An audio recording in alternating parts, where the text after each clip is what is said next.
Welcome back to the Rob Taylor Tattoos podcast. Today I have with me Edward Crowe. What's going on? What's happening? Thank you so much for making the drive up here, buddy. Absolutely. I really appreciate you being on the show here. Let you just kind of tell people who you are at first, what you're about, and just as much as I would with any other client, get to know you in the chair and roll from there. My name is Edward Crowe. I'm from Nashville, Tennessee. I manage Yelawolf. I'm the general manager of Slumerican, CEO of Murder Cigars, also a photographer, director, producer. We do a lot of different things. I'm an entrepreneur. That's great. That's great. What got you into all this in the first place? Well, first, hold on. Before we do that, let's explain what your tattoo is. Why did you choose this tattoo? It spoke to me. I know this is something that you want to do. Let me see. I know this is something that you wanted to do. And it spoke to me, but something I didn't notice before that I really like is it says heavy on here. And that's come to me in some of these trips, some of these journeys is heavy made of stone. And I didn't see that on this originally. I didn't see it till it was on my skin. So I think that's really dope. That's what's up. Tell me about your backstory. Like growing up, like obviously you had some kind of love and passion that led to where you are, what you do as a profession now. Take me back there. This whole journey with the music business started probably about 18, 19 years ago. I had a studio with a partner of mine named Hecto called the Phoenix Room on 3rd Avenue South, downtown Nashville. And at the time, I thought I was an artist, but I was actually managing artists and didn't know it. And that evolved into getting more and more familiar, like on a DIY level with the music business. And after that, it just kind of grew like School of Hard Knocks, over many years. And then eventually it became a real career. At what point during all of that were you just kind of going with the flow of the motion kind of thing? Or did you have a little bit direction of like, all right, no, this is really going to pop off and what I need to dive into? Or were you just into it creatively all the way? Well, I come from a creative background. I went to Memphis College of Art. I went to a couple of magnet schools for visual arts and theater. So I have a creative background, and I thought that my angle in the music business was being an artist. But as I grew and learned, I was better at the business.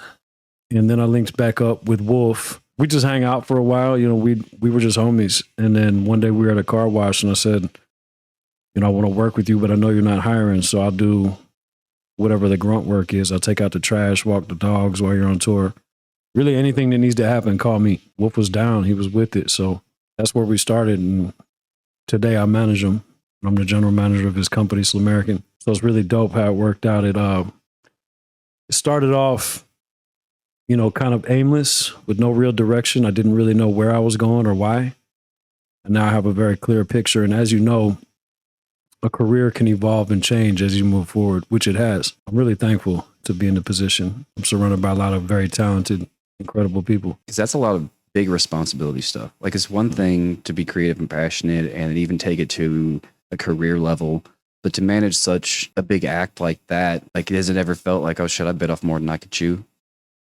No, I mean, sometimes in life, because I'll accidentally start a new company or accidentally buy another property or something, and then it feels like I bit off more than I could chew. As far as one of these endeavors, I never really feel like I bit off more than I could chew. My main thing is the people I work with, do they work as hard as I do? And I have a couple key people around me that I could name that do. That's the one thing that chases me off is when I'm working with someone who doesn't buckle down and go as hard and take it as serious as I do. So you've known Yelawolf, since we were about 13. So real throwback. Okay. Mm-hmm. So then how was it trying to break through? Like you got to see somebody from complete bottom come up through the game and get to where they are. How was it for you managing that to make those opportunities happen or to help facilitate opportunities as a manager, I guess you could say? Well, having started at the car wash, essentially, like I mentioned about taking out the trash or walking the dogs, I got the opportunity to play a lot of different roles in the music business, starting from the very, very bottom. Like after walking the dogs was selling merchandise, and we didn't have at venue or anybody to teach us how to do it organizationally. I was writing it on the envelopes and keeping track like we were selling dope. But it worked out and it grew into what it is today. And now we have a warehouse and a whole company and a staff to run it. And it all started. I remember when Wolf dumped a bunch of boxes of hoodies and t-shirts on my feet and was like, let's get this money. You know what I mean?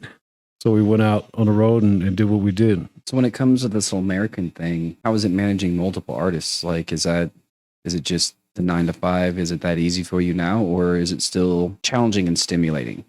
Relationship based, I would say. It's like with me and Wolf specifically, for me, it's really easy because we have a relationship almost like we're one person. You know, whenever Wolf is more passionate about something, I know intuitively to take the back seat, and he's the same way with me. So it's really easy working with Wolf because we know each other so well. You know, other artists, I'm big on psychology. You know, I have to get along with you. I have to understand how your mind works to be able to work with you. I've had some great artists or producers that I've signed in the past, and they're incredible, and I love them to death, but we didn't have that synergy, you know, and I don't think that's necessarily a bad thing. It just wasn't there. We're still friends, but, you know, we just couldn't find that workflow. So for me, it just depends on the person, you know, and I'm at a point in my career where I'm happy with the artists that we represent. I'm not looking for anything new. Well, as an entrepreneur, I understand what it's like to launch a business, but you're launching companies, like with your Murder Cigars. Like that's a whole thing. Like that's more than a business. I don't know what to call it with my uneducated ass, but what is that like? What is it like launching something that requires a CEO? I mean, this has been something that we started. I have a whole team, and I'm very thankful for my team. Crowe, Wolf, Ian, and Benji, and we run this whole Murder Cigar thing together. It's a process, and when we started it, it was more of like this would be really cool to have a cigar, you know, but we didn't know how it was going to come to life, who was going to produce it, where we were going to launch it, and, you know, the universe works in our favor, so somehow it all came to life in the best way possible. We didn't know that there was a thing called Smoking O's Cigar Festival. The wonderful folks at bestcigarprices.com, Laura specifically, you know, gave us the knowledge and put us in position, linked us up with Blackbird. We had a booth, and it just so happened that's where we launched the brand. And we saw real quick that the things that we weren't sure they would like or not, because it's kind of a close-knit community getting into the cigar community, we didn't know if they would like these things, and all those things that we were unsure of is what they ended up loving about us. It's been a pleasant surprise. There's a lot of work to do, but yeah, we're new, man, and we're excited. You've turned a lot of passions into your day-to-day. What is you passionate about that isn't so widely known? Like, you secretly like video games, you secretly like sitting and watching old silent films. Like, what is your thing outside of what you've turned into business? So, I mean, it's not so secret because I talk about it pretty frequently, but psilocybin mushrooms, plant medicine, entheogens, these things have become a major part of my life, have changed who I am. I definitely give mushrooms credit. If it wasn't for them, I'd probably be dead or in jail. But thankfully, I found mushrooms and I use them on a regimen. I use them, if I could have it my way, I'd do them every 2 weeks. So I use them as frequent as possible, but no more frequent than every 2 weeks because you take these time. Heavy doses, or like what are you're doing every 2 weeks? Obviously, it's not necessarily like a micro dose, right? Mm-hmm. No, like you're taking Spirit Journey doses, 9 grams and up. So I go 9 grams because 9 is the amount it takes. Anything less, and I may or may not purge. And, you know, people are maybe not so familiar with the idea of a purge being a positive thing. You know, when you drink and you get sick, it's not a pleasant experience. When you take these mushrooms and you purge, sometimes you purge physical things from your stomach. Sometimes you purge energy, you know, and I have to take 9 to get to that purge level. I've taken less and a lot of ideas and problems and things come up to the surface of your mind, right? But you don't purge, so it doesn't feel like you released them. You know, it feels like you just brought them to the front. And I'll be sometimes even more stressed out, angry, or whatever that negative trait was than I was before. And I believe, it's just my opinion, who knows, you know, right or wrong, but it works for me. I believe that when I get it up, again, sometimes it's just sound, sometimes it's just energy. It doesn't have to physically be, you know, vomit. Why is that purge so important? Like I've talked to other people who were really into plant medicine, and that purge has come up a lot, and it's a very it's a very important piece of the process from what I understand. Why is that? Well, I believe it's, you know, as we move through this reality as a physical being, as a human being, depending on where you're at, the environment you're in, the more you move around, the more humans you deal with, the more personalities, it feels like you get the world on you, you know, and you have to figure out a way to get that off. And not that psilocybin mushrooms are for everybody. Some people, it may be diet, meditation, fasting. It could be a number of things, hunting, fishing, you know, it could be anything. But for me, it allows me to get the stress out of my soul. It's like taking a shower for your spirit, you know? It allows you to, and like I mentioned before, a purge isn't always puking. Sometimes it's sweating or crying or screaming, you know, or it could be a number of things, but getting things out of your physical body. Are you ever scared what you're going to find, though? Absolutely. I'm scared every time. I'm scared right now thinking about next time. But I mean, I think facing your fear and summoning that courage to face your fear is part of the reward. You know, you go through that transition to break the veil to go to this other place, and it's very uncomfortable. You know what I mean? And that is where the fear lies, in my opinion. But I always feel renewed and fresh after I face it. I may get a little deep here, but talking about fears, what is your biggest fear? My biggest fear, you know, that's a hard question, man. It's a really, really hard question. I really don't have a lot of fears. I feel like I've faced them, but in that instance, your fear would be the unknown. Where am I going? Where is this taking me? What am I going to face that I may not remember? You know, what am I going to face that I may not be comfortable facing? What memories have I suppressed that are going to come up in this experience, and how am I going to deal with them when they do? That's the work. A lot of people might call it a bad trip. I would refer to it more as therapy, you know? It's more working through your issues because you feel stronger once you've washed that off. But to answer your question, what is my biggest fear? I mean, without being obvious, you know, I really don't know. I don't live with too much fear. That's good. We're a small part of something enormous, and things are exactly as they should be. I fear fear. You fear fear? Like I'm not scared of moments as much as I'm scared of the fear that I'm going to feel in that moment. Right. Because I've been scared. I don't like it. Mm-hmm. So can imagine the level of scared I'm going to be in a life-threatening situation, shit like that. Right. So yeah, I'm scared of being scared. Weird as that is. No, I mean, that makes a lot of sense. And I mean, for me, I enjoy stepping into that mystery and that fear. And sometimes I'm amazed by how afraid I can become in those moments. You know, I go down by myself to the same spot every time if I'm in Tennessee. Sometimes it'll take me till 2 or 3 in the morning just to get the courage to actually drag an air mattress down there and make it happen. Has it never gotten away from you? Like, have you ever been tripping so hard that obviously it turns bad, or if you have a bad trip or a therapeutic trip, does it ever get away from you to where Absolutely. you're like, you don't know that it's going to end? Like, absolutely. 100%. I mean, how do you stop from hurting yourself or anything like that?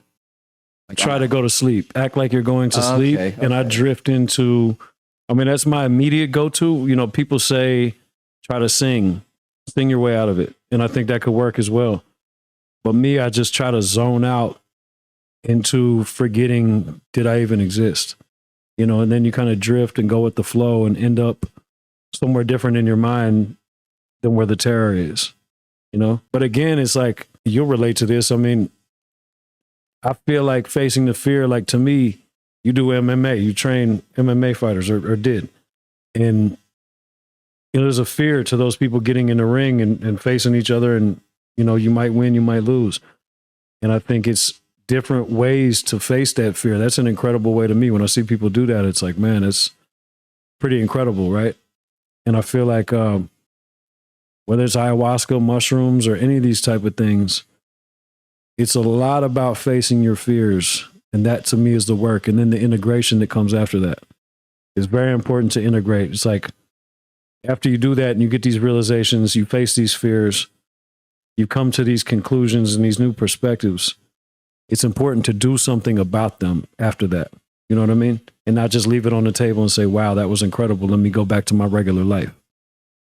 So I think as I grow and as I train and as I do more of this, integration becomes one of the most important parts of the trip. Preparation beforehand, where you're at, do you feel safe? Familiarity, predictability, and integration. And that's how I navigate through it. And that's what keeps me coming back.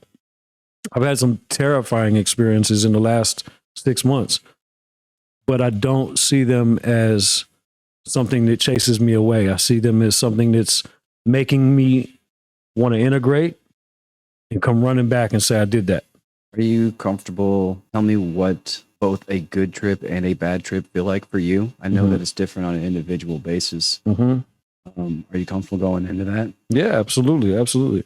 And I know this could sound strange, but they've almost blended now. Sometimes the idea of what could be a bad trip is what I look forward to. I look forward to walking through the terror that has gotten on me. I don't really know how to make that make sense. I think it's about training. Like when you do anything over and over and over and over, you're training to become better at that, right? And I've trained many trips. And with every trip, it becomes more serious. There's more reverence. There's more respect for the compound. A bad trip could be the greatest lesson. It just depends on your environment. What is poking at you? What's in the other room? What can you hear banging on the wall? Have you controlled your environment? You know what I mean? And if you have, then it's not necessarily so bad. It's just more advanced class. Okay. You see what I'm saying? Yeah. But a good trip to me is leaving the forest with a new perspective, with a serious life lesson, something that I can take back to the real world and integrate and change my own or someone else's perspective for the better. But again, they blend. Like sometimes what someone would call a bad trip is the best trip. It might not be something you enjoyed, like a hard workout. It really hurt, but it was a great workout. It's different because it's your mind. Yeah. So it's hard to make that make sense. Do you know that you're working it out as you're going through that? Is there anything that you're able to hold on to that anchors you when you're going through such a heavy trip? This one particular space is where I go heavy. Like the most I've done is 20. I'll go between 9 and 12 these days is kind of where I float. But it's about the location and the preparation. I do things like I have quartz crystals that I bring out and put in a triangle around the air mattresses. It's symbolic for protection. I make sure there's a fire to chase away wildlife. It's all about the place and the environment for me. And I feel like the environment becomes more aware that this is going to happen again in the future and may even accommodate, bring to the vibe, to the experience. I know you're a nature guy. I mean, you spend enough time quiet out there and it'll start to feel like it's saying something to you. Yeah. Sometimes it's scary. Yeah. Yeah. Sometimes when you're sitting out there by yourself, I just get scared feelings for no reason. Really? Sit with it. Yeah. But I mean, I won't be tripping or anything. It's just, I don't know. I think that I keep my mind so stimulated and busy all the time that when I sit down and I don't have 30 things coming at me, it's not that your mind wanders, it's your emotions that wander. Right. And then that's weird to deal with if you're not used to that happening, I guess. So yeah, there's plenty of times where I've gone out camping or hiking by myself and I just scared. Like not scared of wildlife or anything like that, but just a random anxiety of, that's the only thing I can explain anxiety as, is just weird fear. Right.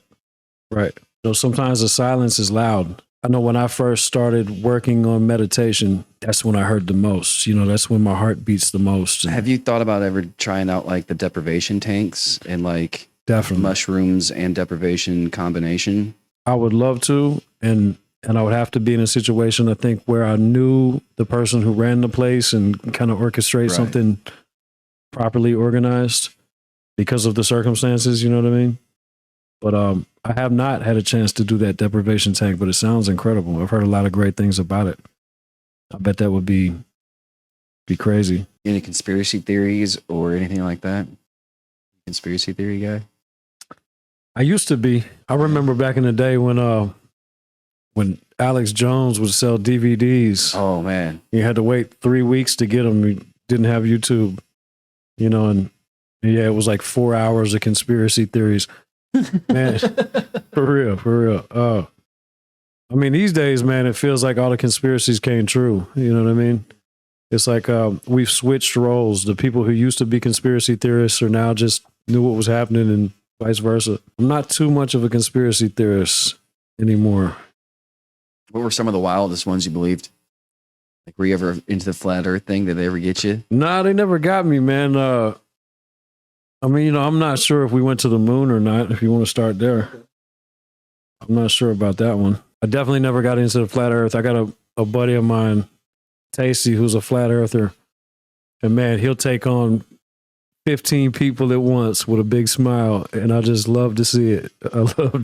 I'll bring him in the room when it's time to talk about the flat earth. That's great. What about supernatural stuff? How do you feel about that? What specifically? Because there's a wide range. Okay. Start with ghosts. How do you feel about ghosts? Man, I feel like a lot of things are given the same. It's crazy when you say ghost. I look over and saw the brand name of that thing is spirit. I think again, it's just my opinion, but there could be many things called different names that may be the same thing, just called different names by different subcultures and people, you know what I mean? For instance, I've heard people say like, if a shaman is healing someone and they refer to it as spirits, and a doctor's healing the same thing and refers to it as bacteria, is someone right or wrong? It's kind of like same thing, just different wording, but so you just think it's different terminology? Could be, you know what I mean? And that's the mystery. The mystery is who knows, and that's the beauty in it. But I feel like there was a time when it was like reverse death. There was a time when I wasn't here, right? There's a time I was here, and let's say Ian, for instance. Ian wasn't here, right? It was like he was dead in reverse. Now he's here, and then he won't be here at some point. I mean, ghosts are hard for me though, man, because I can't really. There's a hokey side to it, then there's a real side to it. You know what I mean? I feel like, can we communicate with energies that have passed on? I feel like absolutely. You know what I mean? Really? I think so. Where do you stand spiritually? Spiritually, I'm so wide open and so broad and so curious to all of the wonderful ideas, perspectives, and beliefs available that it's intriguing, and it's really enjoyable to just stand in the middle and appreciate a little bit of all of it. That's what's up. I don't have an organized religion I subscribe to, but I also don't have anything against any of them. I had an experience not long ago, and this is the first time I've spoke about it. It was a mushroom trip, and at the end, I put my hand on a quartz crystal that my mother gave me, and she passed away a couple years ago. And I put her ashes under that crystal 2 years ago on Christmas morning at sunrise. And this is at the space where I do my ceremonies, the space I keep referring to that's so comfortable and familiar. And that crystal that she gave me that holds her ashes down is the point of the triangle of crystals I was referring to. And when I was about to leave, the experience was pretty much done. I was ready to go inside and go to sleep. I leaned down and I put my hand on the crystal, and I said like a prayer or a goodbye to my mother for the evening, and kind of gave her a little message like you would if you were praying to someone. Kept my hand there, and I was about to stand up and walk away, and I heard a voice in my head, not out loud, not outside of myself. In my head, I heard a voice say, "Now let her speak." And it confused me and kind of blew me away, but I stayed quiet and I kept my hand on the crystal. And I heard my mother say, my first name is Daniel. I heard my mother say, I love you, Danny. And I heard it as clear as if she was standing right in front of me. You know, is that communicating with her? Or is that my mind playing tricks on me? I don't know. But in that moment, it was just as good as if she was communicating with me. You know what I mean? So then what do you feel about people that say like they see apparitions and things like that? You believe in? I definitely wouldn't shut them down. I mean, I'm open to it, man. I think that's the beauty of life, is understanding that there's so much to what we're aware of based on the environment and where we grew up, right? I am who I am, and my belief system is set into place the way it is because of the environment and the people around me when I grew up. Same for everyone else. Yeah, I definitely wouldn't shut anybody down, man. I think there's a lot more to reality than we could ever be aware of. And that's part of what makes it incredible. So with all the blessings and successes, what's been the single hardest thing to overcome? Like, have you had hardships? It sounds like everything's been pretty fucking dope. Well, I mean, I will say my hardship was a medical thing. And I spoke on this. A lot of people definitely heard me speak on this before, but I had a syndrome called Guillain-Barré syndrome, which basically strips the myelin sheath, the lining off of your nerves, causing you to be paralyzed. And you could be mildly paralyzed. In my case, I was fully paralyzed from eyelid to toes. And they had to put me on life support to keep my lungs working. I had to learn how to walk again. How old were you? I was 16. And it just kind of came out of nowhere? Came out of nowhere. I was going to go on vacation. I lived in Delaware at the time. I was going to go on vacation in Gatlinburg, Tennessee. And I started feeling a tingling in my hands, tingling in my feet. Then it moved to my mouth. And I could feel the same tingling in my tongue. The first hospital we went to, said it was all in my head and it was a mental thing. And I knew better. You know, I knew that wasn't the case. That night, my lung collapsed. They rushed me to the hospital, you know, made my lung work again, do, you know, whatever they did. I guess they pumped it back up or something. Then they diagnosed me with Guillain-Barré via spinal tap. And that was a process. Got ICU psychosis along the way. What is that? So that's where you hear the beeping and dealing with all the stuff that happens in the ICU, and it induces psychosis. No shit. So me and my mother both were diagnosed with ICU psychosis. Wow. Yeah. I've never heard that. That's wild. Yeah. Yeah, it was crazy. And learning how to walk again was a big part, overcoming. You know, there was a time when they would tell me that they had to reverse the process. There's no cure. They just reverse it through an immunogammaglobin. I believe that's how you pronounce it. Transfusion. And we did that. And I thought the whole time, this is how they treat you when you're dying. They tell you it's going to be okay. I didn't believe anybody that I was going to make it through it, but I couldn't communicate that because I had a ventilator down my throat. And I was no longer able to write because the paralysis had kicked in. So I have a book that I would use to communicate with my mother, where I would write to her and she could, you know, read it and help me out however I needed help. Still have that book? I still have that book. It's actually in my room right now. That's cool. And it's crazy because the book starts off where it's legible and it starts to get less and less legible, and then the book is empty. And after the book, I was no longer able to write. It was like my mother had telepathy. It didn't matter what it was, she knew. There was a point when they were going to give me heart medicine, and she freaked out, told them no, didn't know why no. She just knew no.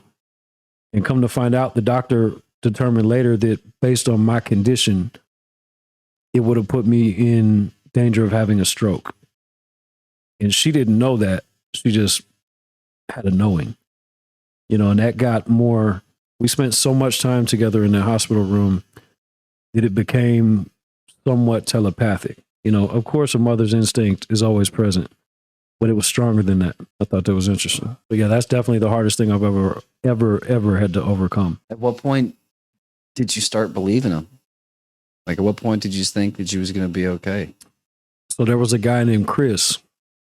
I wish I knew him today because I would thank him every day. He was a mailman, and he had Guillain-Barré several years prior.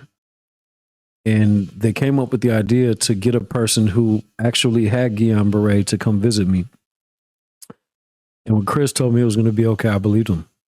It literally took. So, I mean, it was a program they had at the hospital I've tried to become involved or get involved in Nashville a couple times, and it hasn't happened yet, unfortunately. But Chris, having had Guillain Barre coming to tell me that I was definitely going to be okay, the process was going to be reversed. It took someone who actually went through it telling me that made me believe them.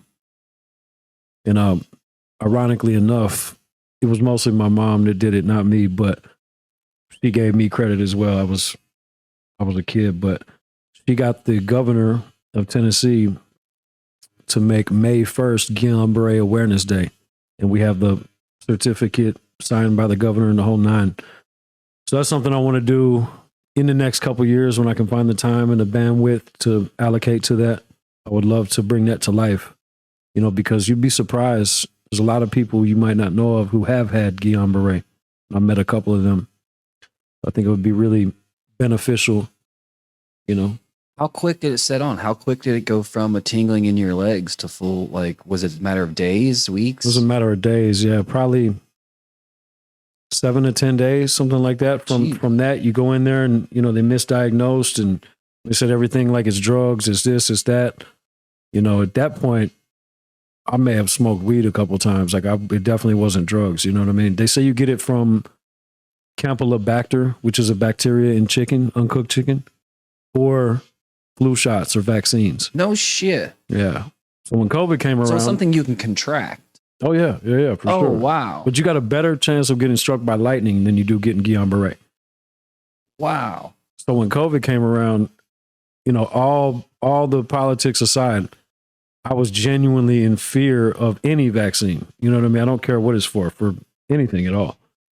So I went to my doctor and they suggested that I do not get it. And they wrote me a letter, which, would allow me to travel and that type of thing. But because the flu shot is what they believe caused my Guillain Barre. It induces something, your body turns on you when it starts eating the myelin sheath. So I don't understand the science behind it, but the vaccine plays a role in kicking that in. So then professionally, what's the hardest thing you've had to overcome? What's the biggest hurdle you've had to face that still stands out to you today? I mean, the only thing I would say professionally that I would say was difficult to overcome would be believing in talents that didn't believe in themselves, It's or believing in people in general that might not believe in themselves and believing that one day they would believe in themselves to learn that they won't, And that's a tough one to overcome when you can see the potential in someone that they don't see in themselves. But other than that, outside of that one thing, I would say I would chalk any other misfortune up to School of Hard Knocks. You know what I mean? Like, I wouldn't be where I'm at without those issues I had to overcome. So I'm thankful for them. What's your favorite movie? Men in Black. Really? Why Men in Black? Because they let you know that sugar's the worst thing in the universe. Really? No, I'm playing. I just like Men in Black because it's calm. I like Ancient Aliens too because it's monotone. I can predict it. I don't like anything where they're screaming. You know what I mean? It's just hard for me to focus. I have a short attention span, so it's like I like something that's more monotone. I do like X-Men Apocalypse a lot. It's a good movie. Favorite movie of all time? That's a tough one. Fallen is a good one. Idiocracy, another good one. I'm not a big movie buff. It's got electrolyte. That's right. What is your favorite movie? See, I'm a cinephile. So you like movies a lot. Oh, yeah. And then after I went to school for some of it, man, it changed how I watch movies. So as a musician, I can listen to a song multiple times and it's going to be new to me every time because I'm listening to the individual instruments. Right. So movies are the same way. I watch a movie and I'm watching it for the lighting, and then I'll watch it for the performance, and then I'll watch it for the color contrast, like different things like that. So I have more so favorite directors. Quentin Tarantino, hands down, my favorite of all time. Here lately, the horror movie genre has really been striking my interest. Weapons and Sinners both came out last year, and I think those were phenomenally done. So yeah, man, I Quentin Tarantino, anything he's done is just beautiful. It feels like a movie. Mm-hmm. Some movies feel like a story, like a book. Some movies feel like a novel. some movies feel like a film. Right. That's what I love about Quentin Tarantino is all his movies feel like films. Mm-hmm. I'll take that back then. My favorite movie is No Country for Old Men. Oh, that's a good one. That's a great one. I had to step my game up since you came in with so serious about it, and I respect it. You know, it's a strange time because it doesn't feel like they're creating movies like they used to. I feel like an old man saying that, but I think it's a true statement. I felt that way up until this past year. Really? Yes, with especially with Sinners and Weapons. Weapons especially. Weapons, Zach Krieger, he came from a sketch comedy show called The Whitest Kids You Know. It was like a Canadian sketch comedy show. Went from comedy, just like kind of like Jordan Peele did, and came out with this movie, Weapons. It's a witch tale. It's about a witch who gathers up all these kids from this town and is going to suck their life force so that she can continue living.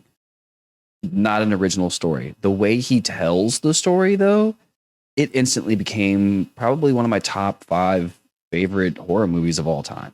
I gotta check that out. Like, yeah, last year it was a really good year. I've seen a lot of really good movies that were. It seemed like they were done by the writers and directors and weren't done by the studios. I'm so tired of studio-driven movies where the execs are like, "Oh, you got to add this or that." Like, yeah. I remember going to going to Blockbuster Video, and whole part of the night was just surfing through the store, looking for what you were gonna watch. You know what I mean? When there was only 4 categories. Video store, dude, is a horror memory for me. Like, that's really. Oh, I'm big in the '90s stuff. I collect VHSs, and I have an old 1988 Samsung that I'll sit down and watch VHS movies on and shit. Yeah, like it's something about the movie store. Well, like we grew up poor and broke, so going to the movie store, like that was my going out. Like that was like everybody else got to go to the mall or go to theme parks. Friday night Blockbuster trips, dude, that was my excursions. So you remember Faces of Death, obviously. Oh yeah. Yeah, those traumatized me. Oh, dude, I loved them. Come find out they're fake.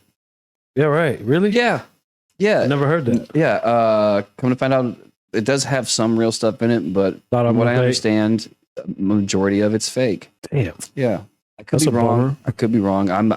This is just what the internet has told me. Right. I mean, the internet doesn't lie. I would be surprised if some of them weren't, fake or staged. But yeah, that was I remember watching Faces of Death and hoping I didn't grow up to be a killer. That's the same stuff that got me into UFC because you could rent the UFC fights back in the 90s. Yeah. Was it 93? I think it's like the first UFC event. Damn.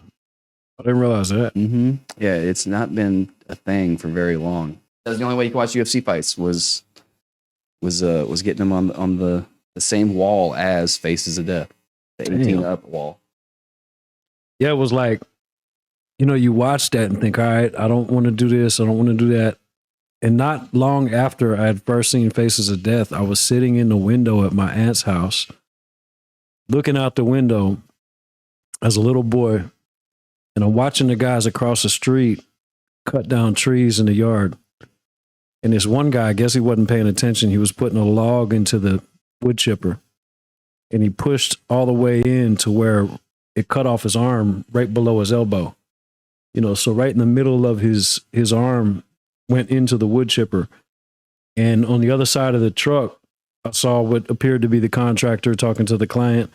And this man was in so much pain or in so much shock that he was trying to scream, but no sounds were coming out. And he was banging his head on the concrete.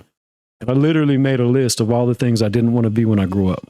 Garbage man. Yeah, definitely don't want to be an astronaut. I don't want to get lost in space. I don't want to get my arm cut off chopping down trees. There's so many things. Now that was a crazy experience, but Faces of Death, man. I remember one time Before we jump back into things, I just want to take a minute to let you guys know that I am accepting new clients. So if you would like to tell your story on the show, or if you would just like a new tattoo, head over to www.blackandgray.family or scan the QR code on the screen. And let's get back to the episode. I was 16. We're coming home from school. These two semi trucks had collided, head on and one of them was a fuel tanker. And so they didn't want to risk anybody's lives. So they made everybody back away until this fire went out. Well, the drivers couldn't get out. You could just like hear them screaming and like it was fucked up. And the fire finally got out and the cars got to go by. When you were driving up past it, you could look inside the burnt cab. And at first it looked like a burnt seat. But then as you got closer, like it was dude's burnt remains. Yeah, that's tough. Yeah, and like it was a small town in Illinois, McLean, Illinois. Dude, it traumatized an entire town of people. Like school buses. It was right after school, so you have all these children passing this horrific scene. It was pretty rough, man. That was probably one of the gnarliest things I think I've ever seen in my life. Yeah, that's pretty gnarly. That's up there for sure. One time we I worked at an Amoco off of a road called Murfreesboro Road, and ironic, this story also involves logs. That's odd, but I just noticed it. Anyway, a truck carrying a bunch of logs crashed into another truck, and the logs blocked the road to where the ambulance couldn't get close enough to help the person. So me and one of the other guys who worked at the gas station ran out in the street and started moving logs. And as I got closer to the car, I realized the man in the car, the top of his head, like above his eyebrows, but that had been, you know what I mean? He was done. It was really unfortunate. But that was another traumatic one of those experiences. Remember Faces of Death when they had the monkey in the middle? Remember that one? I do remember. They ate the brain. Yeah. Yeah, with the little hammer. Yeah. Yeah, that was crazy. Yeah, no, how you had things that you knew you didn't want to do. My parents showed me, they had a love for movies. I think it's probably where my love for movies came from.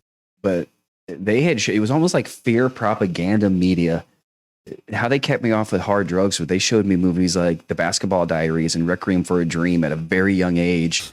So from there, I was like, okay, I know I don't want to fuck with crack, meth, or heroin. Right. I'm going to stay away from all of that. And yeah, I don't want to end up blowing some gym teacher in a bathroom stall somewhere just to get my fix, man. Like that doesn't sound like a good time at all. No, hell no. So aside from anybody that you're working with right now, who's on the top of your playlist musically? You know, it'll probably surprise you to hear that I don't listen to a lot of music, but I listen to meditation, like Sufi music. And that's what we listen to on the way here, just to calm down, you know. I don't know, especially waking up in the morning. I really like to listen to something calm without words. I don't like to be influenced by words. So then how do you listen for new artists that you might want to work with? Is it all by relationship based and suggestions, or how do you come across new? I mean, as far as management, I don't really look for new artists at all. Right. Because my plate's full and I'm very happy with the artists that we work with now. But I mean, you know, we spent so many years listening and I just have like a fingertip feel for that. You know what I mean? I kind of know what I'm looking for at least and know what I feel like is talent. But as far as music, I would say I enjoy. I like Led Zeppelin, Pink Floyd. Really, I really don't listen to a lot of music. Most of the things I listen to don't have words. You know, I listen to a lot of instrumentals and stuff like that. That makes sense. I mean, it's like somebody asked me do you watch Ink Masters? I'm like, no, bro, I don't. I do so much tattooing. The very last thing I do when I get home is turn on tattooing on TV. That's right. Or same thing with the show. Like, I don't really go to shows ever. You know what I mean? Ever. Because that's what we do for a living. So I definitely enjoy it, but I do it most of the time. You know what I mean? What's been the most memorable tour you've been on? The last one. Oh, really? Yeah, the 45 tour. Really? Yelawolf. It was just, for a long time, we've had a lot of great people around us, but I feel like we finally found like a tribe. You know what I mean? Like there's not one weak link in our crew. And I've never seen that before. You know, we worked hard to get to that point. When I say we, I mean Wolf, myself, everybody else on the team. You know, you try to make sure that everybody's working together harmoniously, but it doesn't always go like that. Or this guy might see the merch guy struggling and say, well, that ain't my job. We don't do that. You know what I mean? Our whole team works like a unit. We wake up in the morning, we read from John C. Maxwell's, I believe it's called 365 Days of Success, Daily Reader. We get up and we read in that, and, you know, we do push-ups, and we just work together, and we set the day up expecting success and expecting to make people have a good day and happy, you know? And when you make that your purpose, things tend to fall into line. You know what I mean? So then what was your most memorable moment of this tour? What was your favorite moment? So I have a favorite moment every night.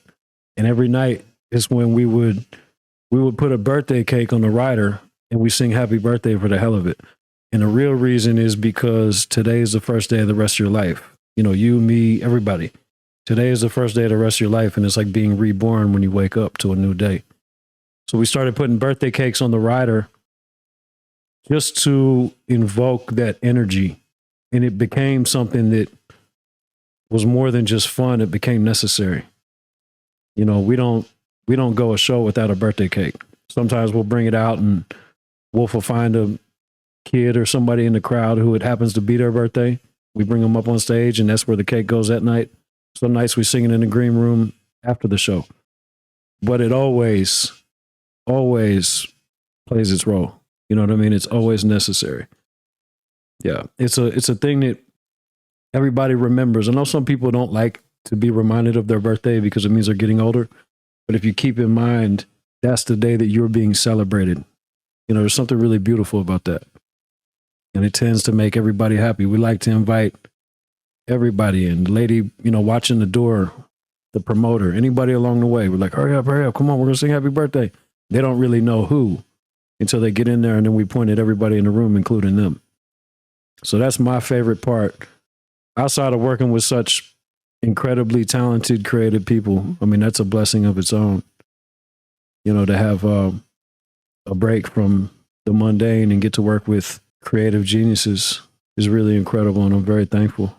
Also, I like to see the people inspired. You know, there's so many people that will come up to Wolf in a meet and greet and let them know, you know, whether it's a song or a line from a song or a video or something, that hearing people say, man, you saved my life. Like, I can't tell you how many times I've heard fans tell musicians. What does that feel like? I mean, it's beautiful, man. It's heavy. It really shows that you're serving a purpose. You know what I mean? Like, you're changing people you're unaware of, you're even changing. You know, and that's another thing that made this one of my favorite tours, is watching everybody who came out. You know, J. Michael Phillips would spread a great message to the crowd.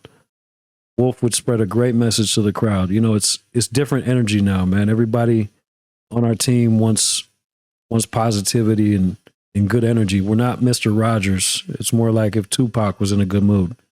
You know what I mean? It's just about creating a positive ripple in the reality and leave it better than before you came through. And when you get a group of people on that same accord, that's powerful. You could have a dream project. What would it be? I will probably travel the world and make another photography book based on the world travel. You know, if I could just do anything I wanted to right this moment, it would be schedule a year-long world tour. You know, when I say world tour, I mean like just traveling the world and seeing incredible things, ancient things, cultural things, photographing people. I love to get out in these countries and actually meet people, you know what I mean? And congregate and experience their culture.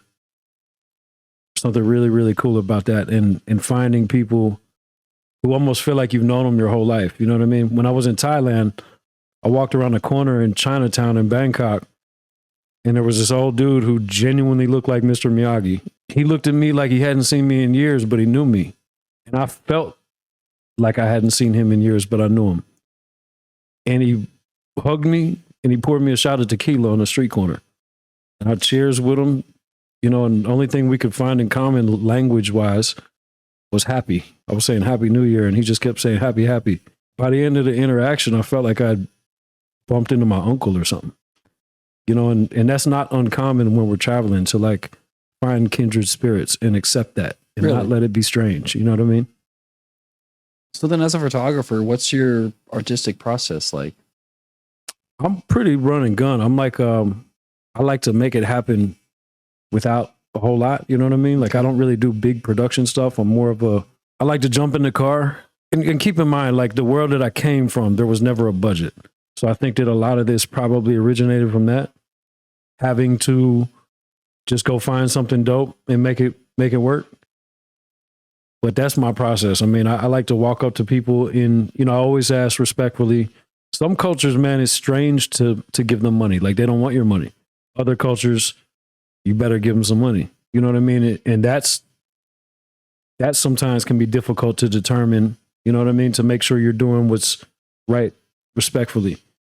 You know, in Thailand, I noticed most people did not want money for their photo. They were pleased to take a photo. In Egypt, they want to see that money before you bring out the camera. My process is pretty simple. I like raw and real. You know, I'll do lighted stuff if I need to, or if it makes sense for the project. But I'm just a pretty simple photographer. So as a photographer myself, there's a dream shot. My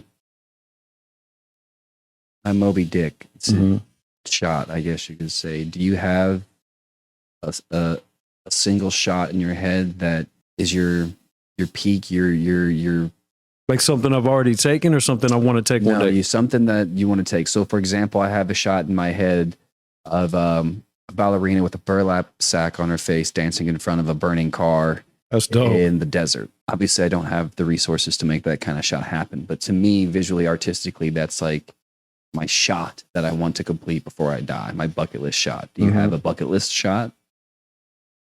I don't know that I do. I just get lost in the work. You know what I mean? Like, I think more than just a bucket list shot, I might have like a bucket list adventure. You know what I mean? That I would have my camera with me. And those usually entail ruins. You know, I like to go to ancient ruins and places like that specifically. But I've been to, I would have said before, my bucket list adventure would be Egypt. And I've shot at the Giza Plateau and been in the pyramid. So, it's more for me about adventures, man, and getting lost in the art. You know, it's like creativity tends to bring you back to how you felt as a child from my experience. You know, I feel very much like a child when I'm lost in the creative. And that's what drew me back to being creative again. There was a long period in my life where I kind of left creativity behind and felt like it was everybody else's job. I've changed that now, and creativity is a very important part of my daily routine. You know what I mean? It's important to be creative. It's therapeutic. And creativity can have a wide range. You know, it doesn't necessarily have to be an artist or exactly what you might expect. There's a lot of creativity in many different things. Like sports at all? Not at all. Only boxing. I like boxing. I don't know anything about it. Let me preface there. But rugby. I have an appreciation for rugby. Yeah. I just like it, man. I don't know. I found that I enjoyed it when we went to New Zealand. Again, I don't know much about it, but other than that, no, I don't really watch sports. I have a very short attention span, and I don't watch much of anything. I read. How does that? I was to ask you. How does having a short attention span and reading? Because I feel like that takes a lot more work and focus to sit down and read than it does to just sit down and watch mindless TV. Right. Well, I've gotten to a point with reading, because I used to have a hard time reading. I couldn't retain what I was reading, to your point. But now I read several books at the same time. So I might have 3 that I'm in the middle of simultaneously to switch it up to stay interested. It just helps me stay calm. It helps calm me down. It helps me sleep. And, you know, most of the things I read are nonfiction. You know, that's my favorite. What are you reading right now? Right now, I'm reading The Art of Memory, just about memory techniques, strengthening your mind and being able to memorize things using things like the memory palace. I can't remember what you call it, but where you use like the first letter to memorize. So yeah, the art of memory, that's a really good one. There's another one called The Trivium, and one more that a buddy of mine named P.D. Newman wrote called Tripping the Trail of Ghosts. Might be something you'd be into. So yeah, I keep a couple on deck, man, just to keep my mind stimulated. If I don't, I'll do like you said, and I won't be able to pay attention. But yeah, I have a big, that's something someone might not expect out of me. I have a enormous collection of books. And when we go on tour, that's one of my favorite things to do in our off time is hit old, antique, used bookstores to the point where if my phone's off, they'll go to the nearest bookstore to find me. It's happened before. Really? Yeah, and it made me laugh when it happened. I was like, wait, what would you? He said, come on, dude, where else would you be? That's funny. Great antique bookstore around the corner. I knew where you were at.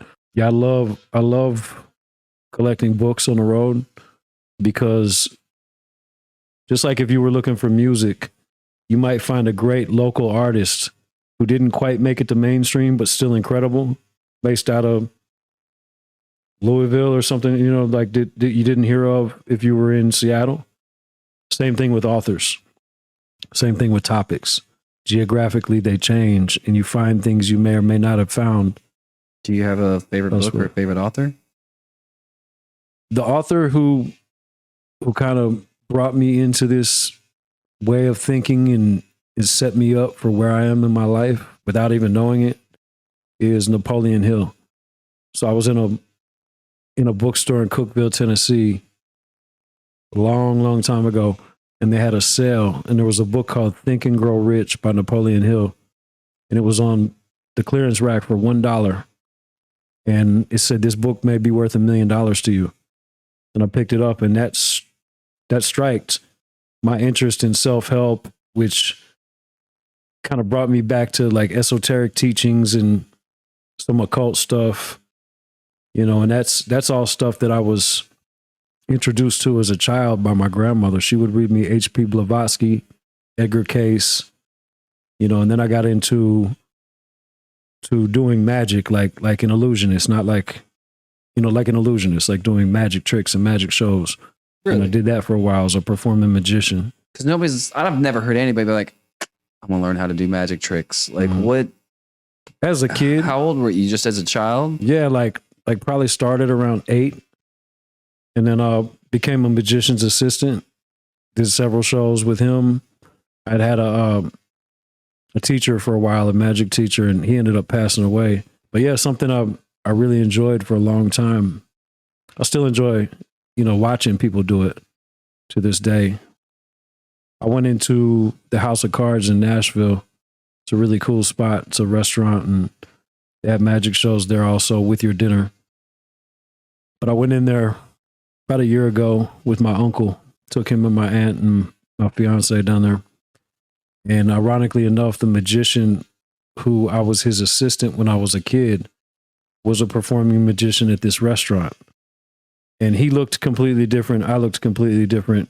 He wouldn't have recognized me, you know, if you gave him $1,000. I knew who he was because of his name, and he was doing the magic show.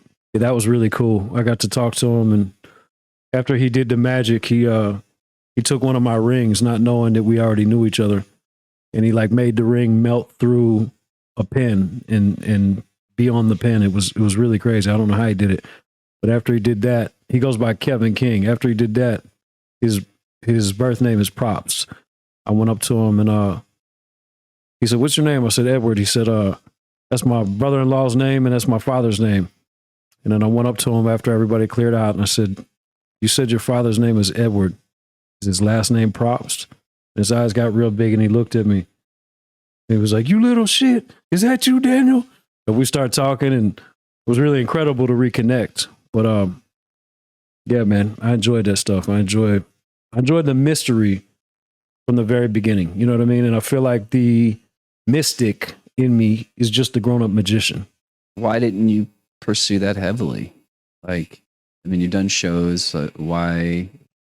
Well, things have morphed and changed. And just like, I think some of the greatest things in a career, at least for me, have come out of embracing the change. Like I went from magician, the next thing that that kind of overtook my interest was graffiti art. So I became a graffiti artist and became really serious about that, and was involved with some pretty major crews and took that really serious for the next chapter of my life. I really enjoyed that. Didn't hang with that, moved on, past that. But yeah, graffiti art was a major, major part of my life. I thought it was interesting because with magic, you have to keep a secret, right? With graffiti, you go pick your spot. You don't tell nobody. You don't tell them after you did it. You just bask in your name, being big and on display. So I don't know. There's some similar traits in there that kind of bridge it all together. Where do you see yourself in 20 years from now? How old are you? 45. 45. Where do you see yourself as a 65-year-old man? Man, probably in the woods, chilled out, traveling with the ability to travel constantly or not at all. But just being able to do anything and everything anytime I desire, you know what I mean? And continuing to be creative, continuing to work with these mushrooms. That's my passion currently. The plant medicines. I think that's something I'm really gonna really dive into and take very seriously as we move forward. And what do you want to do with that exactly? Are you offering like guided services? Or are you just offering consultations on like what the best, like what do you want to do with that? I like to inform people, on my experience. Again, it's not a right or wrong thing. It's more or less like I offer my personal experience and my personal opinion and perspective. Past that, I definitely don't run any kind of retreat or anything like that. I don't sell any services. It's more about embracing this technology. It's like a organic technology that's been put here, for who knows what reason, but it affects me in this way and allows me to go give a better energy to the world, change my perspective, and just help people, man. If people want to dip their toe in that water, I'm here to help. You know what I mean? That's about it. And I think you do what you love and the money will follow. I'm not going to sell a mushroom to anybody, period. I won't do it. You know what I mean? I'd give it to them before I'd sell it to them. And everybody has to make a living at some point, so it'll figure itself out. But it's not about money for me in any shape or form. It's more about, bringing light to people who want a change, you know what I mean? Who don't really know what to do. And then this may or may not be an answer. I've told people before, like, you're not going to do this and have the answer to your problems, but you may do this and have a new perspective that allows you to find the answer that you wouldn't have found otherwise.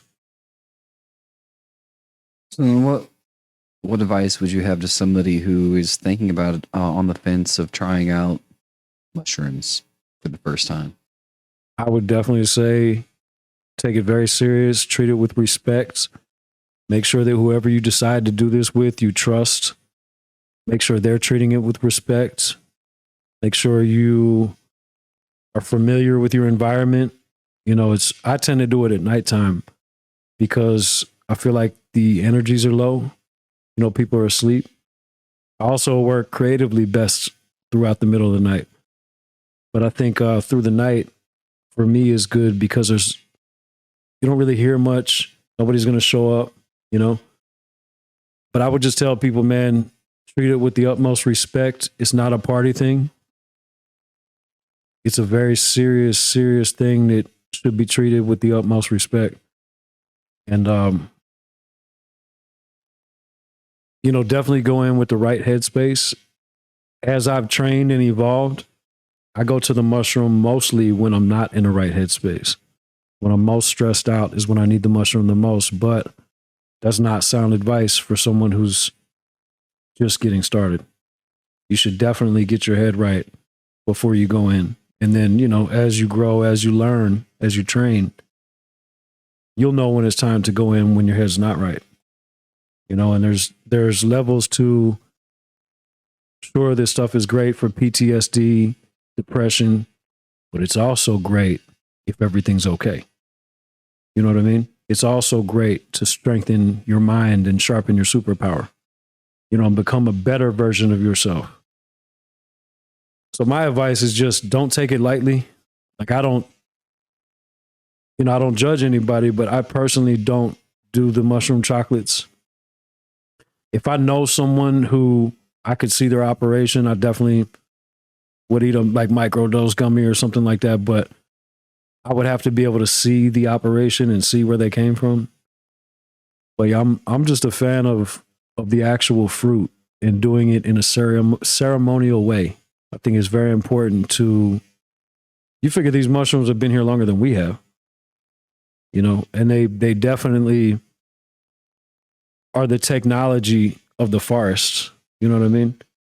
They call it the wood wide web. You know, it's like, as we all know, you know, if you've seen Fantastic Fungi, is an incredible movie. It's very informative about mycelium and fungus in general. But as we all know, the mycelium gives information and nutrients to the forest and picks favorites. You know what I mean? If one is more favorable than the other, it'll get information quicker. So if that's happening below ground, what could possibly be happening above ground? Could there be a psychic, invisible mycelial network that connects people of the same frequency? You know, I don't know. I mean, it sounds possible. I've noticed it since I've got on this regimen. And again, integration to me is key. Like if you go do this, jump off the porch, have all these great insights, and then go right back to your old ways, you're not giving back to the mushroom. And then that's where it could be an unhealthy relationship. I feel like giving back to the mushroom is the integration, and that's where it becomes a symbiotic relationship. You know, you make this energy, this mushroom, this spirit proud, and come back to the table with the fruits of what it is you set out to do. And then it's like you unlock new levels. What's the most beautiful thing you've seen in any of your journeys in the sense of psychedelically? So one of the things that I found really interesting was my mother had bought me a cabinet. It was a shaman's cabinet from a tribe called Yoruba, this modern day Nigeria. And neither one of us knew anything about it. There was a museum going out of business, and she just knew that that would be really cool, a medicine cabinet. So she got it for me. And I put my mushrooms that I had at the time in the cabinet, and I went to leave for tour in Europe in 2020. And I got in an Uber, and I was having small talk with the driver, really nice guy. And he asked me where I was going. I told him, and I asked him where he was from. And he said Nigeria. And he told me he was a part of the Yoruba tribe. And it kind of blew my mind because I had never heard of Yoruba before. My mother gifted me this cabinet. I just put the medicine in there, met this guy in the Uber. He actually said, I'm from a place you may have heard of called Yoruba. And looked at me in the Uber. And I went to Europe, came back, took the mushrooms, and I kind of was sitting back on this, like on a pillow in the bathroom. And as I sat back, I asked my fiance, she was sitting for me. I said, what is that? And she said, it's just me. She thought I meant her. But as I laid back, it was as real as this reality that we're in right now. Just like you're tattooing me, it was this real. I was surrounded by African tribal people. The women and the men both had shaved heads. Their garb could have been from the future. It could have been from the past. It was definitely tribal. And I was on my back, my perspective looking up at them. They were completely surrounding me. And the energy was either I was being born or I was dying, but I loved them and they loved me. So I feel like it felt like I was one of them, you know, so that was probably the wildest thing outside of what happened, what I told you earlier with the crystal in my mother's voice. But that was the most leaving this reality and waking up somewhere else experience that I've ever had. And it was absolutely beautiful because, like I said, I loved them and they loved me. And it was definitely family. And it was a moment that was as severe as being born or dying. And that's all I know. But I couldn't see my own body to know if I was an old man or a newborn. In my mind, I've flown through pyramid complexes that are like artistic renditions and combinations of pyramids I've been to, but I don't believe they exist. Now, how much of this were your parents into? How much of this was influenced as a young kid growing up? Like, were your parents really into all this like extra culture stuff, or were they pretty conservative, or how was that? Well, my mother was very into nature, into fossils, and kind of like a hippie, but didn't smoke a lot of weed or anything. She was like a hippie without the weed. My stepdad is a musician, and that's the reason we ended up in Nashville, Tennessee. We moved there because he was a songwriter, same reason everybody else moves there. But he was there about 6 months and got a cut by George Jones. That was pretty epic. We were excited about that. But other than that, no, they weren't. My dad smoked a little weed or whatever, but they weren't into the psychedelics or anything like that. I found it on my own when I used to sell weed. There was a drought at one point, and the person I would get my weed from, they were out of weed, but they had a couple pounds of mushrooms.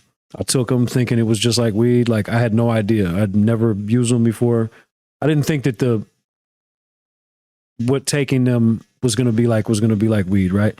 I just meant like selling them. Like, I figured, all right, cool. I'll buy this, sell it, make a profit, come back and get more. I learned real quick that people buy them once or twice and that's it, right? So I got stuck with a whole bunch of them, probably about 1.5 pounds. And over the next year or so, I ate that with another friend of mine and would experiment with higher and higher doses. And it led to an experience where I was getting sick and I went to wash my hands, and this Indian goddess appeared. Like, it was like a portal in reality opened up that was translucent. You could see through it. You could see completely through it, but you could still see her. And she had many arms. We've all seen this Indian goddess I'm referring to. She had a bunch of arms, and her dance was so rhythmically perfect. It was like pistons in an engine. And I remember walking towards this thing that appeared to be a portal and wanting to go inside, but her letting me know. And again, she didn't say it out loud. It was more telepathic. She said, if you come in here, you die there. And the fear that I felt in that moment, the moment I felt the fear, this hole in reality just went away. It went away. And it was like once I had the fear, that made this go away. It was crazy. The worst thing you've ever seen on a trip? I would say, outside of abstract terror, like knowing that I'm on my deathbed and facing the regrets of the life that I had lived, and wishing with all of my heart and soul that I could fix them, but knowing that it was too late. And then, similar to how a feather would float down from the sky to land on the ground, landing back in the body I'm in right now at this time in time and space, and realizing that it's not too late, and having the ability to fix those things that I felt like were regrets on my deathbed. That's a lot to say. It took me to a place where I thought that it was all over and I had these regrets. But then coming back down to realize, guess what? It's not too late. You can fix those things. That was one of the most terrifying things. But it was also one of the most beautiful things, because when you come back to the realization that I can fix these things. Yeah, that perspective is different. Yeah, and then your whole life changes. Your whole life is different because you were taken to a place you felt you couldn't return from, and then given a chance to return. Do you believe there's punishment for energies after this life, whether that be like a hell or anything like? Do you believe that there's punishment? Absolutely. On the other side of things? I think it's like punishment and reward. It's like, and I wouldn't go as far as saying this is my belief. These are just random ideas as we spitball. But I think, these are laws of nature. It's like, if I'm happy all day long and I'm doing everything in my power, and my ability to spread kindness and good energy and looking at the bright side of things, and the glass is half full, that type of mentality, then I might end up in a place similar to heaven, because that's a continuation of what I'm experiencing now, right? And if I'm the flip side of that, negative and mean and see the bad in everything right off the bat and treat people like shit and flip them off in traffic, that's probably how I'm going to spend my eternity. And I would say that that's a version of hell. So I feel like, you know, cleaning up your mentality, understanding that all we truly have is this eternal moment, and understanding to play a role in making this moment incredible becomes heaven on earth. Do you feel like you can heal without plant medicine? Do you believe that? Absolutely. Absolutely. And that's my whole thing is I don't think it's for everyone. You know what I mean? I personally feel like, and I say feel because I don't like the word believe, because believe is heavy, right? Believe is like we're stepping into another territory. But I feel like the mushrooms are medicine appropriate for me. And they've helped me in ways that if this were just a big giant placebo, I'm okay with that because the benefits are irrelevant. You know what I mean? It's irrelevant if it's a placebo or if you're dealing with entities outside of yourself. None of that matters if the results are the same. Yeah, if it's working, don't knock what's working. Exactly. Exactly. But it can they can take you to a place that feels like hell, you know, mental confusion and regret and all of these emotions that are uncomfortable. But it's almost like, you know, when your stomach's upset, you got to get it out, right? Same way. And it doesn't feel good when it's coming out. And I feel like this is very similar. Like to get to the other side, you have to go through the hard part. You got to walk through the fire. And that's never comfortable. Do you ever get starstruck? Like being around prominent people like you've been in, like, do you still ever find yourself in awe, like when you meet somebody? I'm definitely in awe. I'm amazed by people's accomplishments and motivation. I don't personally get starstruck by people. Like I would still keep my composure and, you know how to act and that type of thing. I mean, I've definitely been starstruck by location. Like internally. Oh, yeah, yeah. I would say I'm very impressed by someone's work ethic and accomplishments and composure and the way they carry themselves. And, you know, I'm really starstruck when someone is extremely accomplished, but still extremely humble. You know, that really, I'm impressed by that. But yeah, of course. I mean, when you meet people who've done great things, or it's definitely a version of starstruck, you know, like being impressed by what it is they've done. I've definitely been starstruck by a location. Really? Yeah. See, I didn't get that. I hoped that, for example, I went to the Grand Canyon. Mm-hmm. Everybody says the Grand Canyon is this profound, like, moment. You realize how small you are and how big it is, and it's just this magical thing, right? Mm-hmm. I went there, and it didn't feel anything. Really? Yeah, I didn't. I love beautiful. I mean, I like nature and I love beautiful scenery, but I don't feel anything when I look at that kind of stuff. Right. So yeah, that's interesting. That's like you get starstruck by location. What is the one time I was starstruck by location, okay, I think would starstruck anybody, but it was crawling through the hole in the wall from the Grand Gallery to the King's Chamber in the Great Pyramid. When I came through and saw the inside of the King's Chamber, I was definitely starstruck. Just to know that at this moment, I'm in the center of that thing that we've seen in our entire lives. It's on the dollar bill. It's like I'm in the middle of this thing right now.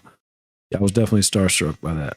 You know, humans are, I mean, I'm more inspired by someone than starstruck. You know what I mean? Like, wow, they were able to do all that. And who would you say is one of your biggest inspirations right now? Man, one of my biggest inspirations right now would be Maria Sabina, Terrence McKenna. I mean, Estevan Oriol. Why so? I mean, Estevan's just an OG, and just watching, I'm kind of like, I would like to say, like following his path in the business. Like Estevan was he was a tour manager for Cypress Hill and several other acts, and he was rough around the edges, and he kind of brought himself in, and he's become this legendary photographer. It's just somebody I look up to, and somebody I've had the opportunity and honor to work with. You know, it's that's why I look up to Esteban for sure. Terrence McKenna was almost like a spokesperson for the mushroom. And he was really, really, really the right guy for the job. You know what I mean? He said it well and he represented it well. And Maria Sabina, more for me, is like just culturally, she was a medicine woman in Oaxaca, Mexico. And Gordon Wasson had went down there. And it's my understanding that he exploited the situation, which caused her problems down the road. But just I feel a connection with her through that mushroom. You know what I mean? But yeah, there are three people that inspire me for sure. And then people I know directly, like Wolf's work ethic inspires me tremendously. Like that dude doesn't stop. Another one, someone who I appreciate, a musician, one of my closest friends who inspires me is DJ Paul. Like the longevity, you know, the consistency. I mean, that dude's one of the most legendary humans in the game and one of the nicest at the same time. One of the kindest and most humble, you know, and that's tremendously inspiring to see someone reach that level of success and still somehow keep their head on solid ground, you know? I think that's rare. Have you worked with people directly where that you've seen that change the worse gets to their head? Or have you been pretty good about your vetting process that luckily you haven't had to face too many? I mean, I've seen artists on the come up, like definitely feel like there's more going on than there is. And then when things change, and not necessarily that anybody did anything wrong, but when things slow down and it's not what it may have seemed to be during that hot moment, you know, I've seen psychological nuances that weren't something that were pleasant to see. You know what I mean? No, luckily enough, I haven't really seen anybody like go too crazy egotistically or anything like that. That's cool. Yeah. That's really cool. But I mean, I do feel like the couple people that I work with, I like to make sure that I can be friends with them as well. You know what I mean? If we can't be friends, I've learned it. And I mean genuinely friends. Like if I can't hang out with you, then I can't work with you. We could still get along, and I just can't work with you. I think that's the nature of where I thrive, is appreciating someone's personality and work ethic. Before we jump back into things, I just want to take a minute to let you guys know that I am accepting new clients. So if you would like to tell your story on the show, or if you would just like a new tattoo, head over to www.blackandgray.family or scan the QR code on the screen. And let's get back to the episode. Like I rotate my interests. That's dope. Shit, that's that feels to me very similar to the short attention span thing. You know what I mean? Like once I figured out that reading a couple books at the same time would remedy the not being able to retain, all of a sudden I'm reading a lot more. Oh yeah. Helps me because, you know, I'm excited about this one topic, but I'm only excited for a little while. But once that excitement goes away, I'm reading a whole different kind of book. You know what I mean? Might be reading something about nature magic and then switch over to investing or something like that. You know what I mean? Like just to switch it up completely, change the channel. So as people have idols, I don't like follow artists, or I don't idolize artists that much. For me, I love venture capital. Yeah. For some reason, like Gary Vaynerchuk is my spirit animal, dude. Like that dude's energy gets me hyped. I love the again, how I was super obsessed with the grind culture, you know? So like that Gary V was very much like no excuses. Like nobody cares, work harder. Right. And I loved that. I definitely remember going through that part. And then I don't know what clicked, but sleep became very important. And also I think it comes with age. Yeah, absolutely. Sure. But also if you'd have told me 20 years ago, hey, if you keep losing sleep, your brain is literally going to deteriorate. Oh, yeah. And I've read it. I don't know if it's true or not, but I've read that once it's done, it's done. You know what I mean? Like it's hard to fix that. If I knew that back then, I would have adjusted. You know what I mean? I wouldn't have, man. You could have told me shit when I was younger. No, I was a problem. Well, you've done a good job of sorting it out. Honestly, to tell you the truth, and I'm going to talk like just like every other Christian in the world, but everything changed for me the moment that I found God, and that God may be different for every other person. For me, Right. Once I found Christianity, Mm-hmm. my quality of life changed. The quality of opportunities changed. The quality of just everything, people, relationships. Mhm. You know, for me, that was my mushroom thing. That was the thing that fixed a lot of the problems internally for me. That's incredible. And I'm a brand new baby Christian. You know, I got baptized. It was a year ago in October. There's a creek right out here. We had our pastor come out and do it right there in the creek in the middle of October. Dope. It was cold as shit. Me and my wife got baptized with me. You know, she was raised as a Christian, so it was really neat for her to be able to get rebaptized, you know, as a 30-year-old woman. Hell yeah. And yeah, man, it was as weird as it sounds, because for the longest time, the whole idea of Christianity and the whole story behind Jesus and all of just the fantastical stuff, it just seemed like just another story from man. Right. I have such a trust issue with humans that it seemed like just another way to control people, kind of thing. But then I realized something internally that it has nothing to do with control and has everything to do with just furthering that relationship. That's what I focus on now, man, and it has changed everything. It's by the glory of God, for sure. And that's incredible, man. I mean, when something like that clicks, that's beautiful. I feel like I've kind of tapped into my Native American spirit. You know what I mean? Like, and I mean that like, not necessarily like as a heritage. I have a little bit in me on my dad's side. I don't know how much because I don't talk to him.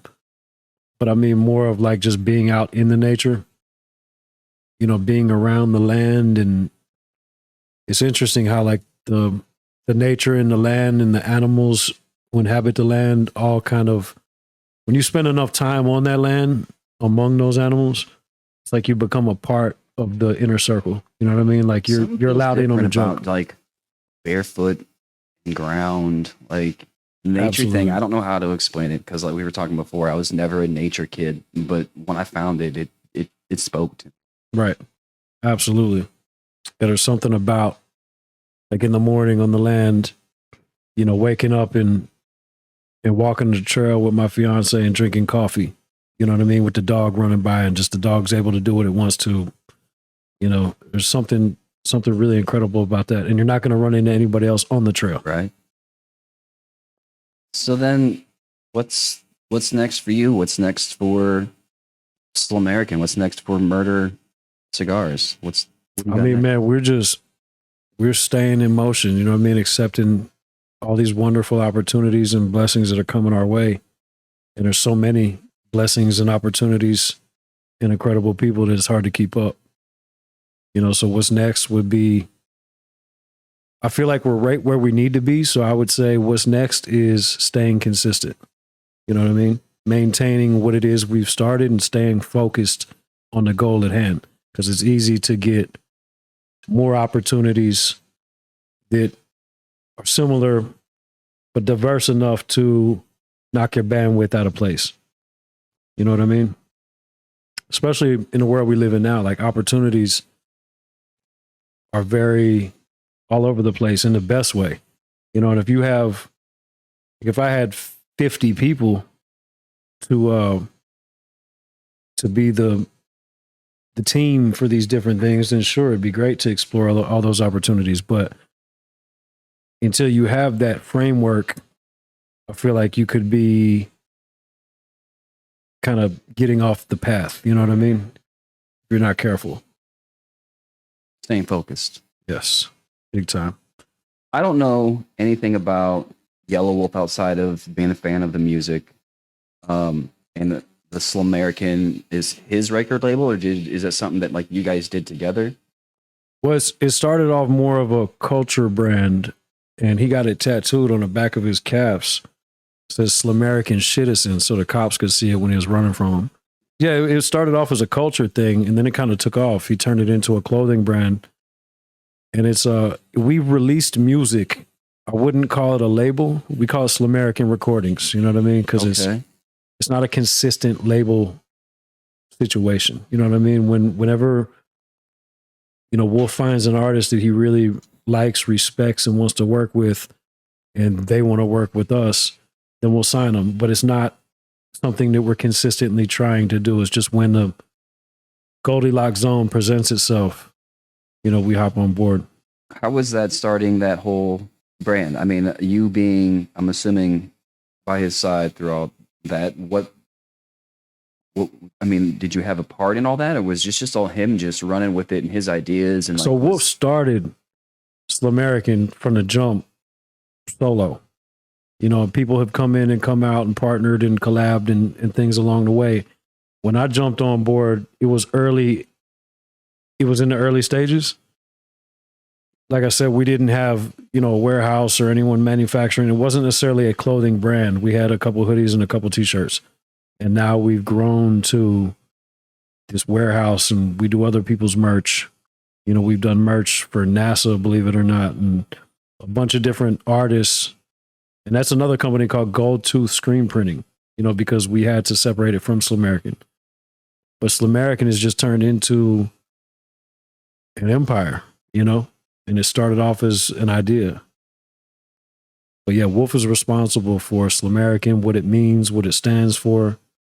I've just been there to assist with the heavy lifting, and help him in any way I can bring it to life. But it's beautiful what it stands for. It's, as we all know, like someone starting from the bottom and making it to the point of their dreams being realized, I didn't know how much of like all of that you had a part of in the sense of bringing it to fruition and things like that. Have you ever had any failed ventures that you just thought you just were totally believed in that we're going to go somewhere, and then you're completely surprised when it didn't? Let me think on that one. I mean, yeah, I feel like it reminds me of what Thomas Edison said when they asked him, how did you finally invent the light bulb? And he said, well, I figured out 10,000 ways not to.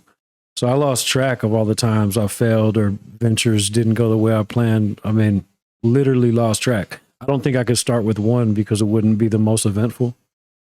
But I've definitely had my 10,000 fails. You know what I mean? Like, and I think that's a part of anyone who's looking for the path and searching, you know what I mean? And working towards personal evolution or working towards reaching a goal, is failing and getting right back up and being consistent with your belief or your faith in yourself, what it is you came to do, and finding room to evolve and grow and not give up. Like I told you, I was an artist. I thought I was supposed to be a musician, at one point. And when me and Wolf linked up, we did a song together, me, him, and Struggle. And I decided after that song that this is my brother. I've known him since I was a kid. Of course, he'll support me in whatever I got going on and vice versa. But wouldn't it make more sense to stand beside him because he's great and I know he can take over with this, and I know business-wise I can be great. I can compliment him in that regard, as opposed to trying to be an artist as well. So finding times in life where I knew it was time to evolve and change the trajectory of what it is I had going on. Was it ever difficult for you to, did you ever tie your identity to any of that? Was it ever difficult to let any of that go? For sure. I mean, but at the same time, knowing where I was going to thrive and not fooling myself. You know what I mean? Like I knew I could never be the best musician. It was never going to happen. But you can't tell me that about business. You know what I mean?